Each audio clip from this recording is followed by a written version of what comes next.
Olá, oitavo ano, tudo bem com vocês? Espero que vocês estejam bem, se cuidando, estudando, né? Isso é muito importante. Nessa videoaula, nós vamos dar continuidade ao tema Revolução Francesa. Então, eu chamei essa aula de parte 2. Nós vamos começar nossos estudos a partir da página 62 do livro de vocês, na fase chamada de Convenção Nacional. Vamos entender primeiro o que é a Convenção Nacional. Ela é uma assembleia que ficou encarregada de elaborar uma nova Constituição para a França, depois que Luís XVI é capturado na sua tentativa de fuga e preso. Essa convenção nacional, ela foi eleita, né, os membros dessa convenção foram eleitos às pressas para poder fazer uma nova constituição. E a primeira atitude dessa convenção é acabar com a monarquia e proclamar uma república na França. Era uma assembleia composta de 750 deputados, que eram divididos em 4 importantes grupos políticos. São eles os girondinos, os jacobinos, os cordeliers e a planície.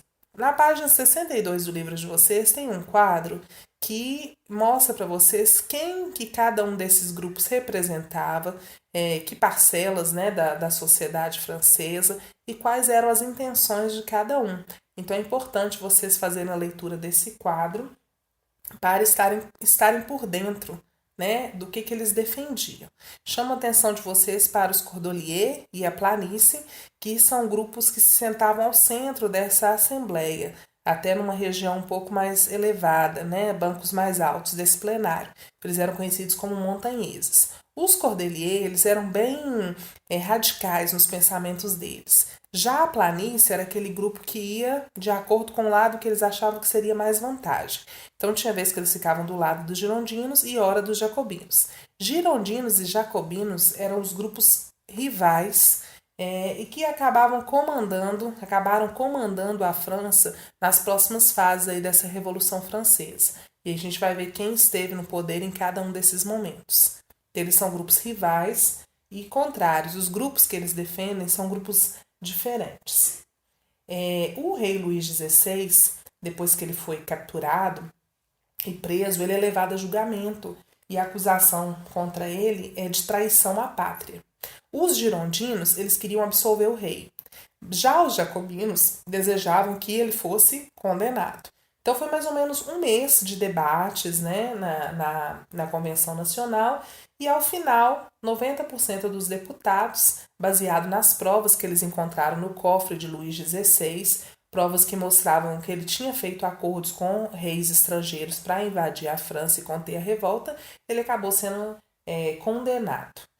E a condenação dele foi a ser executado, ser guilhotinado, ter a sua cabeça cortada em praça pública. Isso aconteceu em janeiro de 1793. Os populares que assistiram à execução de Luís XVI aplaudiram, né, aquele símbolo ali do fim da monarquia francesa.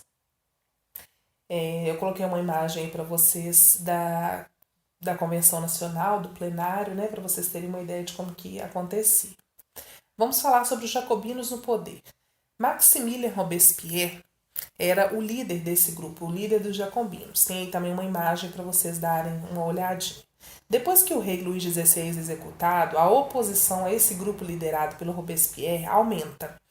E para tentar manter o controle sobre a situação, alguns órgãos são criados pelo governo para tentar manter a ordem pública. E medidas são tomadas para melhorar a crise social e financeira. Em relação a essas medidas, eu posso citar para vocês, por exemplo, a abolição da escravidão nas colônias francesas, a questão de tabelar preços de gêneros de primeira necessidade, que era algo que crescia diariamente, os preços desses gêneros aumentavam. A distribuição também de terras dos nobres, essas terras foram tomadas e distribuídas entre os camponeses. A questão do ensino primário, que se tornou obrigatório e gratuito. Então, esse tipo de medida acabou agradando as classes populares, né? Ajudou a conter esses desagrados da população, mas aumentou ainda mais o desagrado dos girondinos, que era o grupo rival dos jacobinos. do qual Robespierre era o líder. Então a tensão entre esses dois grupos fica ainda maior quando o Marat, né, coloquei uma imagem deles aí para vocês, ele é assassinado. Marat era jacobino e ele é assassinado por uma mulher que era ligada aos girondinos. Então a tensão que já era grande entre esses dois grupos acaba aumentando ainda mais. E o que o governo jacobino, encabeçado pelo Robespierre, faz diante disso, dessa situação, dessa afronta? Eles aumentam ainda mais a repressão. Então, qualquer pessoa na França suspeita de conspirar contra a revolução passa a ser condenada à morte. Esse período é tão terrível na história da França, são tantas mortes em praças públicas, usando a guilhotina, que esse período passa a ser chamado de período do terror. Ele passa a ser considerado assim, porque as pessoas são condenadas à morte sem direito à defesa, sem interrogatório, sem um tribunal julgando-as. Bastava uma denúncia, uma suspeita para que elas fossem guilhotinadas. Então os jacobinos eles chegaram a guilhotinar até mesmo líderes revolucionários como Danton, Hebert, eram líderes revolucionários que estavam do lado que estiveram do lado dos jacobinos durante muito tempo, né? E com isso, os jacobinos foram perdendo o apoio da população, perdendo o apoio de deputados que sempre estiveram do lado deles. Danton mesmo, ele foi decapitado porque ele era contrário à violência que os jacobinos estavam aplicando. Então, ele achava que não era necessário tanta violência para ter controle nas mãos. Então ele acaba sendo decapitado por causa disso. Então os deputados girondinos e da planície, lembrando que a planície apoiava o grupo de acordo com o que ela achava melhor para ela, eles aproveitaram dessa situação, desse clima, né, da população que não apoiava mais os jacobinos para dar um golpe. E esse golpe foi como? Foi prendendo Robespierre, que era o principal líder dos jacobinos. Além de prendê-lo, prenderam outros líderes também que o apoiavam e guilhotinaram tanto Robespierre quanto os outros líderes sem direito a julgamento. Então, o período do terror que foi instaurado pelos jacobinos, encabeçados por Robespierre, acabou sendo usado contra eles mesmos, né? Então, a guilhotina tão usada pelos jacobinos acabou matando os próprios líderes jacobinos. Depois desse golpe que derrubou os jacobinos, o poder passa a mão, então, dos girondinos, que representavam os interesses da alta burguesia.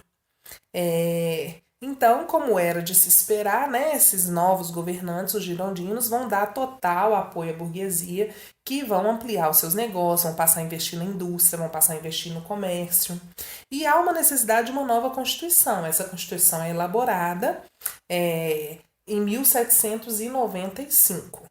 O que essa Constituição diz? Ela mantém a República e ela restabelece o voto censitário. Então, quando os jacobinos entraram no poder, o voto passou a ser universal masculino. Os girondinos voltam com o voto censitário, que vai beneficiar a alta burguesia que eles defendem, né? O voto a partir de uma renda.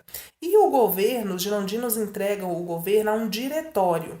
O diretório ele é composto de 5 deputados. Então, não é uma pessoa que governa, são 5.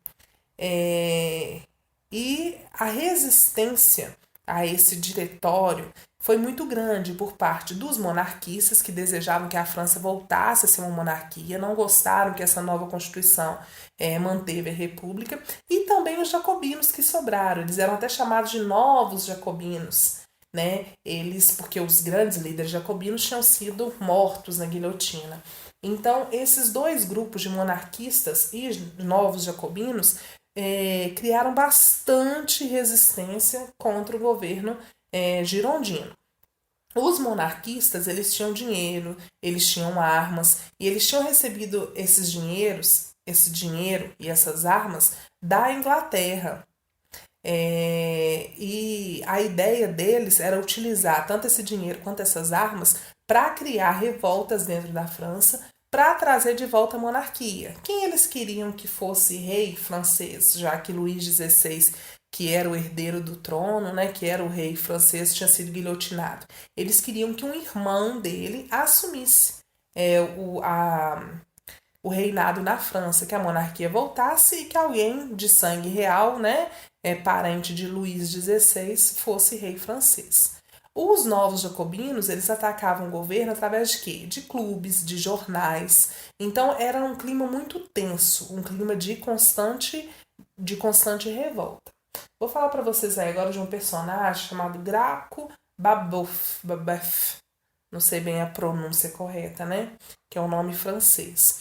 Ele liderou um movimento conhecido como Conspiração dos Iguais. Esse movimento era um movimento popular que propunha que acabasse esse negócio de propriedade privada e que houvesse uma igualdade na sociedade francesa. Então, claro que esse movimento aí foi sufocado pelo governo francês, lembrando que o governo agora defendia os interesses da burguesia, eles não queriam, lógico, uma sociedade igualitária.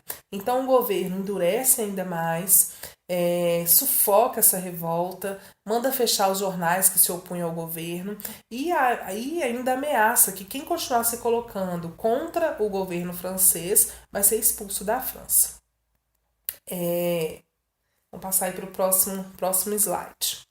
Mesmo diante dessa situação, mesmo tentando conter as resistências através de ameaça, né, de censura, o governo estava desmoralizado. Por quê? Porque vários dos membros do governo girondino, eles estavam envolvidos em escândalos de corrupção. Então, os jornais franceses, eles pregavam, diziam que para resolver essa confusão que tinha se instaurado na França, a única maneira era que tivesse um homem enérgico no poder.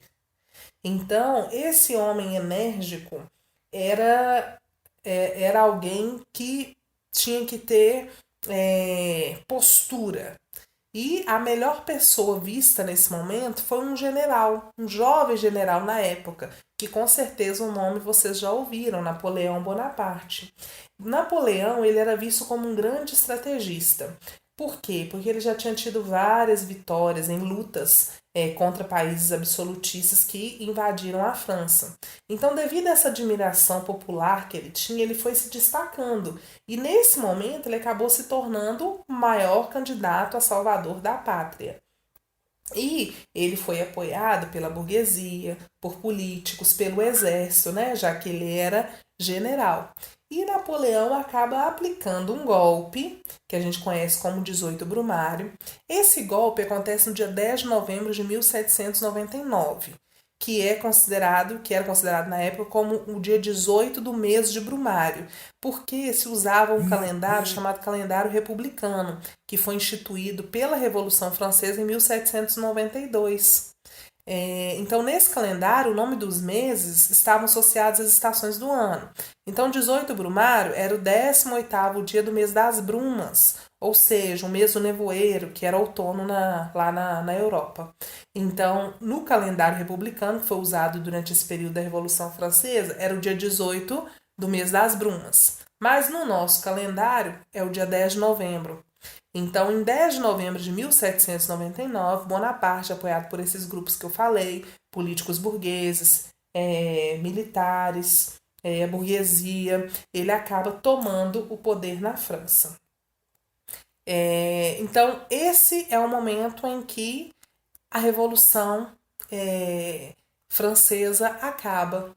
Então, a Revolução Francesa, ela dura aí 10 anos, de 1789, lá aquele ano da queda da Bastilha, até 1799, com esse golpe 18 Brumário aplicado por Napoleão Bonaparte.